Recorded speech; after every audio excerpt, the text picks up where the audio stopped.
নিলামের মাধ্যমে আরো 10,70,00,000 মার্কিন ডলার কিনেছে বাংলাদেশ ব্যাংক। দেশের 10টি বাণিজ্যিক ব্যাংক থেকে এই পরিমাণ ডলার কেনা হচ্ছে।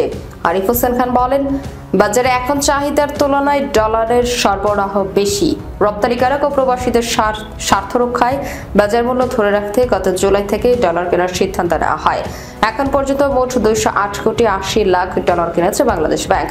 বৃহস্পতিবার ডলার কেনা হয়েছে বাংলাদেশ ব্যাংকের ফরেন এক্সচেঞ্জ নিলাম কমিটির মাধ্যমে মাল্টিপল প্রাইস অকশন পদ্ধতিতে, যেখানে $1 বিনিময় হার ছিল 121 টাকা 80 পয়সা।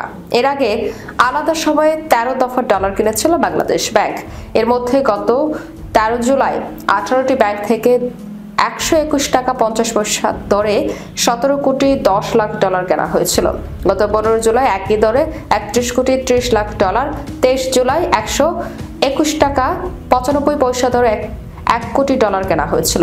এছাড়া গত 7 আগস্ট 121 টাকা 47 পয়সা থেকে 121 টাকা 50 পয়সা দরে 4,50,00,000 ডলার, 10 আগস্ট 121 টাকা 50 পয়সা দরে 8,30,00,000 ডলার, 14 আগস্ট 121 টাকা 50 পয়সা দরে 17,65,00,000 ডলার, 28 আগস্ট 121 টাকা 66 পয়সা থেকে 121 টাকা থেকে 70 পয়সা দরে 14,95,00,000 ডলার, 2 সেপ্টেম্বর 121 কোটি টাকা 75 পয়সা দরে 4,75,00,000 ডলার, 4 সেপ্টেম্বর 121 টাকা 75 পয়সা দরে 13,40,00,000 ডলার, 9 সেপ্টেম্বর 121 টাকা 75 পয়সা দরে 26,50,00,000 ডলার, 15 সেপ্টেম্বর 121 টাকা 75 পয়সা দরে 35,30,00,000 ডলার, গত 22 সেপ্টেম্বর 121 টাকা 75 পয়সা দরে 12,90,00,000 ডলার, গত 6 অক্টোবর 121 টাকা 78 পয়সা থেকে 121 টাকা 80 পয়সা দরে